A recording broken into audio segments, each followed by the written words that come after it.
The following is a presentation. I almost said live. It's not. It's obviously being recorded of Retro Sports Network, home of the champions of the past, present, and/or future.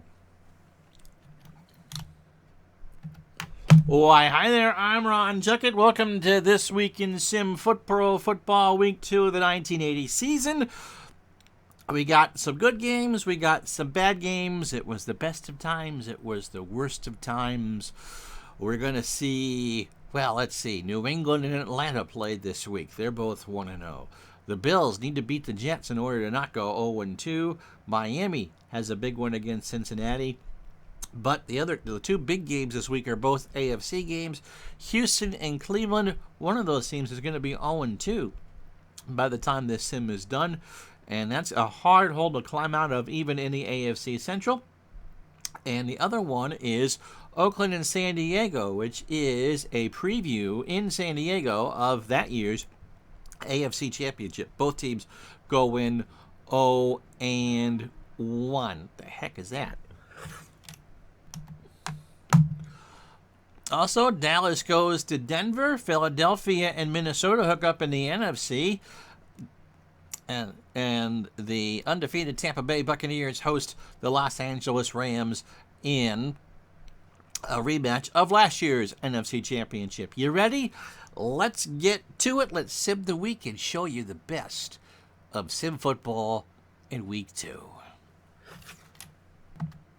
Well, first, the blowouts of the week that really don't matter. A 37-point second quarter for San Francisco.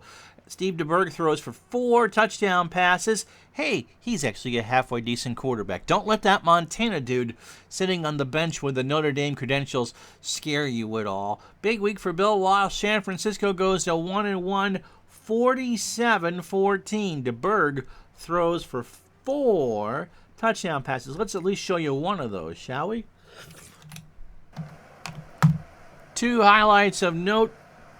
Let's watch DeBerg work the air. 6-0 San Francisco at this point. 12.5 to go in the second quarter. DeBerg gets around everybody, throws for the end zone, and finds Linville Elliott to make it 12-0 and then 13-0. Following a St. Louis touchdown, here's what San Francisco did.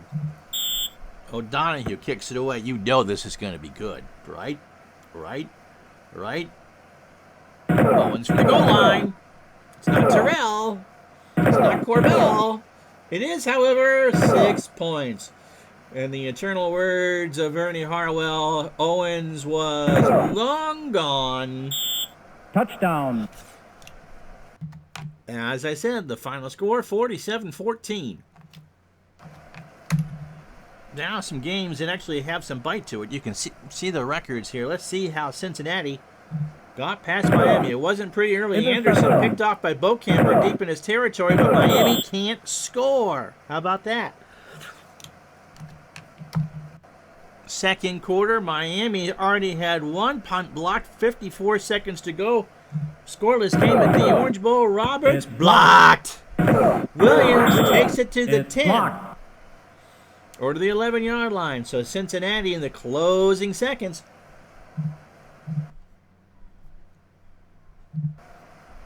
Let's watch that one again. 2 punts right in a row. Boom. Nice blocking there for Miami to protect that. Cincinnati, it's still scoreless. Yes, it's still blocked. You got to be a real big Bengals fan to remember Sunter as the kicker, because I certainly don't, and rooted for them a lot as a little kid. End of the first half. After some bad plays, it's up, and that's the only scoring in the first half. It's good. It is good. 3-0 Bengals. Bengals driving late fourth quarter, 3-3 tie. Anderson from his 7. Give is to Johnson. Pete Johnson breaks a tackle or 2 and scores. Touchdown. And that's how the Bengals go ahead 10-3. Miami trying to get the tying score. Midnight to go. 4th and 1. Woodley been picked off already a couple times. Goes back to throw on 4th and 1. No. Cincinnati wins this one 10-3. You see the score, a dour defensive struggle, but the Bengals of all teams upsets the Dolphins. Miami 1-1 and Cincinnati 1-1. Other scores, Chicago behind a 213-yard effort by Walter Payton beats New Orleans 27-7. The Bears start the season 2-0. A strong fourth quarter from Seattle. They get 9 in the fourth, gets them past Kansas City 22-17. The Seahawks go to 1-1. Kansas City, 2 games in a row at home, and they lose them both. Kansas City led 17-10 at the half. McCollum for Seattle, 110 yards receiving. Pittsburgh and Baltimore in a tight one. Fourth quarter, 12:35 to go, 10-10 in Baltimore. Bradshaw to Harris on a 1-yard nasty plunge. No, he goes around. Touchdown. Turns the corner. Watch it again. This puts them up 17-10. Got stuffed at the line, and then nobody tackled out there. Just grabbing. The Steelers expected to be kind of a weak team in 1980. Hey, they're off to a 2-0 start. Baltimore, 54 seconds, trying to drive for the tying score on the Pittsburgh 37. 4th and 13. Burt Jones, what can he do? What can he do when they come for you? Oh, he threw a good pass, but he missed everybody. He went for Carr. Lambert got credit for the defense, but he just overthrew his receiver. A dour struggle, but the Steelers do go 2-0. They beat Baltimore 17-10. The Colts are 1-1. Joe Cribbs rushes for 100 yards this week. The Bills get past the Jets in a monsoon in Orchard Park, 16-7, 9 points in the second quarter. The Jets made it 9-7 in the third, but Buffalo never trailed in this game. They win 16-7. The Bills go to 1-1. Remember, they're a playoff team in real life, and the Jets are really hoping Freeman McNeil does something soon. Wasn't any better for the Giants this week. The Redskins go to 1-1. The Giants 0-2. The Giants have yet to score a touchdown in 1980. Washington 26. The Giants 6 in front of a not-so-happy crowded Giants Stadium. A beautiful day when everyone was watching or listening to the Yankees on the radio. 2 potential division champions meeting in Minnesota. Philadelphia and the Vikings, 4th and 3 from the 14. Some trickeration. Steve Dills to the air. He finds Tucker. Touchdown. Minnesota goes up on the fake field goal.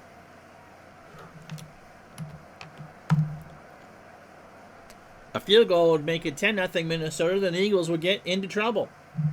Jaworski gives it to Giammona, and Giammona gets rid of it. Penalty. Minnesota takes the ball. Forget the penalty. It's on. It doesn't matter. Fumble, 10-0 Vikings, halfway home in the second quarter. And then, as it was for most of the year for Philadelphia, it was their defense that did the damage. Tommy Kramer back to pass. And who does he find? Herman Edwards. Oh, he might go. He could go. It's like watching electric football. He will go. He got some separation, and that's how the Eagles get on the board. A 60-yard touchdown return from Herman Edwards. And oh, here come the Eagles. Let's watch that again in real speed. Kramer. Interception. That's a pick 6. Jack Squire called and said, I like that. So 10-7.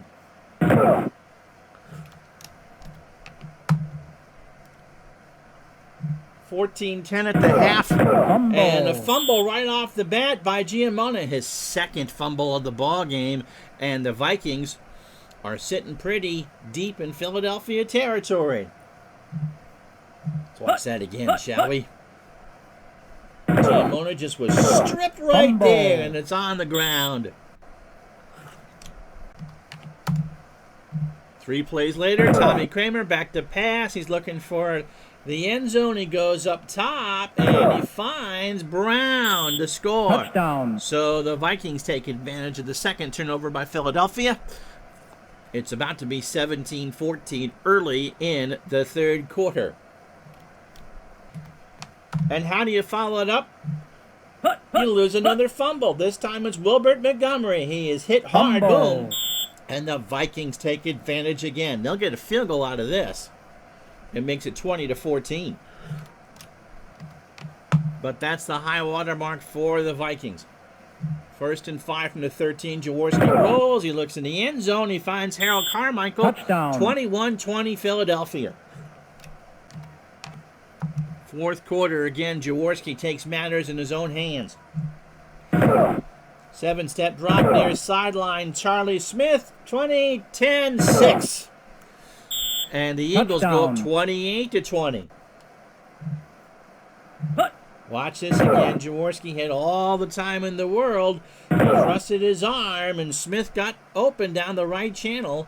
And there you got it. Then it becomes 28-20 Philadelphia.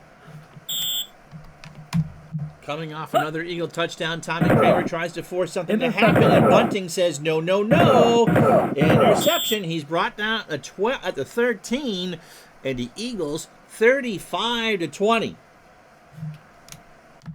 They would add a field goal to the proceedings and stun Minnesota, who's now 0-2. If the Vikings are going to go to the playoffs, these are the games they at least have to keep close and hopefully do better in the future. Philadelphia 38-20. The Eagles start off 1982-0. Dallas also moves to 2-0. They withhold a 13-point fourth quarter from Denver, and they'll rain up Mile High to win 24-22. Cowboys go 2-0. Lots of field goals in this one. Denver falls to 0-2, and it looks like the Orange have been crushed. Green Bay takes advantage of Detroit, third quarter. Lynn Dickey, trip receivers. He looks for the air. He goes over the middle. He finds James Lofton. That's 7-3 Green Bay. Want more good Packer football? Lynn Dickey back to pass. He goes over the middle. He finds Thompson. Touchdown. That's all they would need. 14-3 at this point. Detroit would try to make it a one score. In fact, they did. They got 13 points in the fourth quarter. Green Bay adds a field goal. They go to 1-1. The Lions go to 0-2, a tight one, but Green Bay wins it 17-16. Atlanta would get 3 Tim Mazzetti field goals in the first half to go up 9-0. Touchdown. That pass to Francis from 13 yards made it 16-0. Watch it again in slow motion. The Falcons, America's darlings in 1980, trying to go 2-0 there. Touchdown. First play of the fourth quarter, the Patriots are trying to make it interesting. James back to punt, and it's blocked. And recovered by Hawkins for a touchdown. But It's blocked. Touchdown. the Patriots don't convert the extra point. 16-6 more out. Red Sox fans pulling his hairs out. It's blocked. It was a good block there as the picked it up and the return, and that's how it became 16-6. Next possession, however, Atlanta puts it away. 16-6. Bartkowski back to throw. Has time. He goes near sideline for Jenkins, and Jenkins just slices and dices the defense. Atlanta gets the touchdown. They went man to man, and they did the kitchen sink, and the final score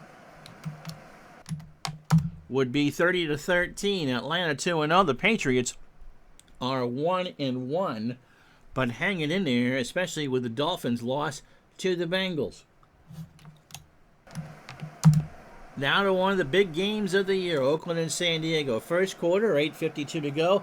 Kenny King stands back there on 3rd and goal from the 3. Goes out. Boy, I think they did that in the Super Bowl. Little sideline pass in the flat, and that'll do. Oakland's on the board. Second quarter action now. San Diego driving from the Oakland 11. Dan Fouts doing what he does best. Goes near side to Jesse Jefferson. Touchdown! To make it 7-6. But Rolf Bernerschka, what's he do? Touchdown. He misses it. They don't convert. 7-6 Oakland. 10-6 Oakland now as Barr with a field goal, but driving at the end of the half, Plunkett goes to the game and is picked off by Lowe. Lerner might write a song about that later. So no return there, and so San Diego with 3 timeouts at the end of the half, trying to get something else on the board. They get the ball on the Oakland half of the field. And what does San Diego do? Well, they take advantage, of course. Fouts near side. End of the second quarter. Jefferson again. Touchdown. And this time the extra point is good. End of the first half. It is 13-10. San Diego. Let's watch the touchdown again. Fouts doing all he can. He's such a good quarterback, isn't he? Yep. 13-10 at the half. Last 2 minutes of the football game. 16-13 San Diego. They exchange field goals. Kenny King. Kenny King. Oh, first down, buddy. Fumbles at the 37. San Diego, less than 2 minutes ago. Can they run out the clock? The answer to that is no, as Thomas is stripped. And Oakland needs something to go. 1:52 to go. The counter was countered. Kaboom! And Oakland has the football. 38 seconds to go. 16-13. San Diego. Plunkett. Back to pass. He's going for Cliff Branch. And Branch is going to score. Is it a walk-off touchdown? Touchdown. It might have been, but Matt Barr will miss the extra point. There is an opening for San Diego left. What a play by Branch. He caught it at the 18 for the first down and scampered all the way in. Look at all those San Diego players. Nope, no one around. Touchdown. And that door was left open a crack for Rolf Benerschke. 19-16, 4 seconds to go. How large does that missed extra point loom for Oakland? Well, this time from 30 yards, Benerschke sends the game to overtime. It's good. And those kiddies looking to watch the wonderful world of Disney will have to sit and suffer through some more football. Both teams exchange possessions, and after a sustained drive from Oakland, from a 33-yard attempt for Barr, this would give the Raiders the win. Does Barr make it? Well, we're showing it to you. What do you think?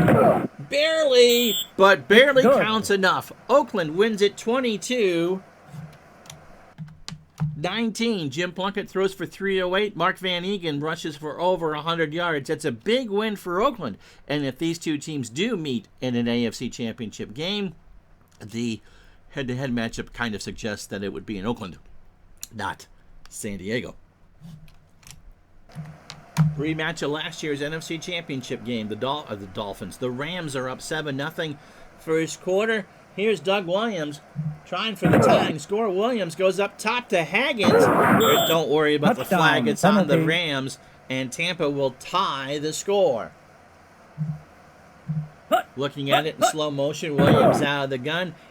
Just a quick throw, and he threw it into coverage, but Haggins, not Haggis, but Haggins is there. Yeah, we're fine with that. Midway second quarter, the Rams doing things the way that the Rams should always do it. On the ground, Colin Bryant, watch him. From the 13, handoff from Ferragamo. Look at that block. Oh my goodness gracious, you could have driven a Mack truck through there. 13 yards, Rams go up 14-7. Watch us in real speed. Yeah. Line plunges rarely do that, but this time it worked.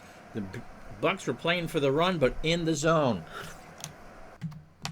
That made it 14-7. Tampa really didn't contend the rest of the way. The Rams go to 2-0. Tampa 1-1, but the NFC North is always a crapshoot. I'm sure they're still in it. 27-14, the final score, and that's exactly what the Rams needed to do. A big win on the road in Tampa Bay.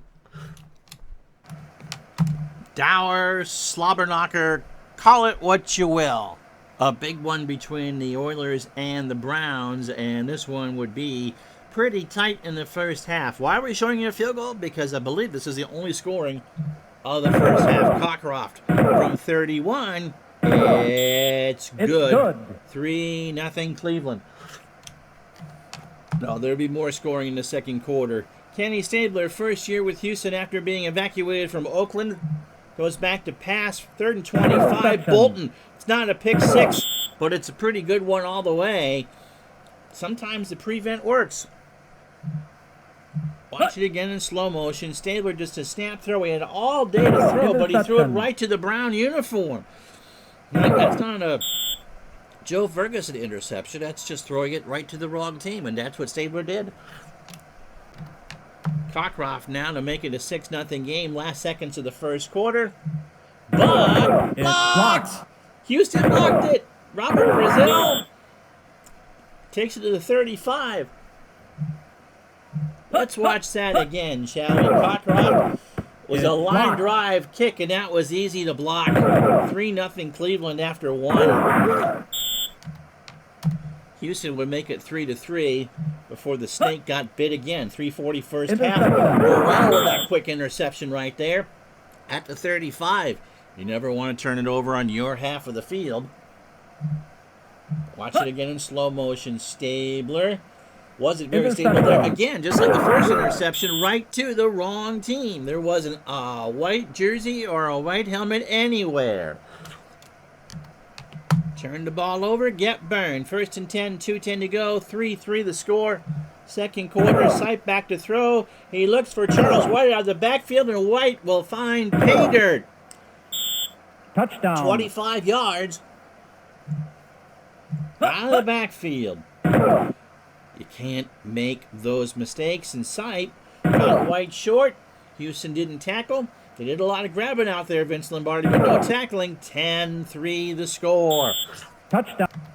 What happens when you turn the ball over in your half of the field? Well, Kenny Stabler gets sacked and fumbles the football. How about that? They are not liking the Kenny Stabler era in Houston so far. Not sure they miss Dan Pastorini. But a wet football, you got to do better than that.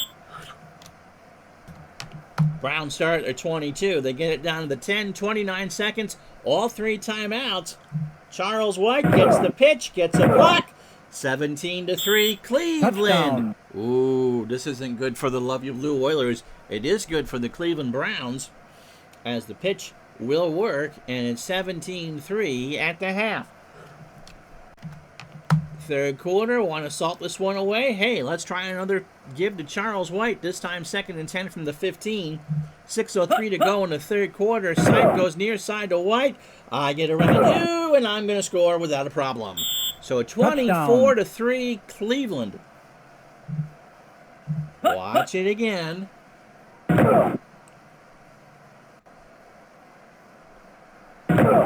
Yeah, it's pretty easy. And that Oiler defender got dragged in the end zone. Houston would get a late touchdown and convert an onside kick. Earl Campbell runs for over 100 yards, but to no avail. Final score in a monsoon on Lake Erie, 24-10 Cleveland. So first, let's show you some standings. Dallas and Philadelphia 2-0 out of the gate in the NFC East. Chicago 2-0 in the Central. Green Bay and Tampa Bay 1-1. Minnesota, they've lost 2 at home. And they've given up 82 points in the process. That's not how you want to start, especially if you're a playoff team.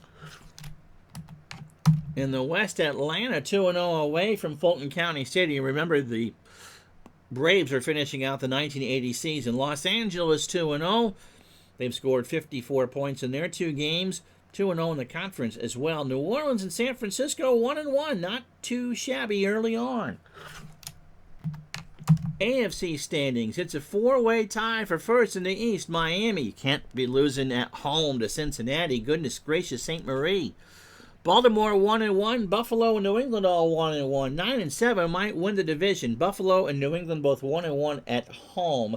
The Jets, well, they've only given up 33 points in 2 weeks, but scored just 23. Pittsburgh, defying the experts. They're 2-0. To start off 1980, they've won 1 on the road and the 1 at home. Cleveland and Cincinnati both 1-1. And Houston, they're just not very good. The good news is they haven't played at the Astrodome yet. They probably won't for a little bit longer because the Astros are going to be in the playoffs in baseball, but they've started 0-2 in the division. In the West, Oakland, who was a wild card in real life, 2-0. They've put up 68 points the first 2 weeks. 2 on the road, 2 in the conference, and 2 in the division. That's big. They beat Kansas City, and now they have one against San Diego. They're in the driver's seat, and their defense has given up all of 22 points to start the year. The Chargers, are going to score a boatload of points, 40 in 2 games, but they lose their home opener. Seattle in good shape, too. They could be a wild card as well. So, as we head into week 3, next week, what we got for big games? Oakland will host the 1-1 Washington Redskins. The Rams will host Green Bay. Minnesota needs a big win. They got to go to Chicago to get it. The Bears are 2-0. The Vikings are 0-2. Dallas gets a hold of Tampa Bay in Dallas. If you're Dave Gardner or a Buccaneer fan, this is the one you really wanted to win. Baltimore and Houston. Again, Houston needs to beat Baltimore. Houston is 0-2. Buffalo goes to New Orleans. That's a game Buffalo must win. They're both 1-1. Miami has their hands full. They go for the Fulton County opener for Atlanta. Atlanta 2-0. Miami 1-1. Patriots have a visit up in Seattle. Both teams are 1-1. Pittsburgh should beat Cincinnati, I think, rather easily. The Steelers could start the year 3-0. That one's at Riverfront. Kansas City and Cleveland. Cleveland should get to 2-1 over the woeful Chiefs. And San Diego at Denver.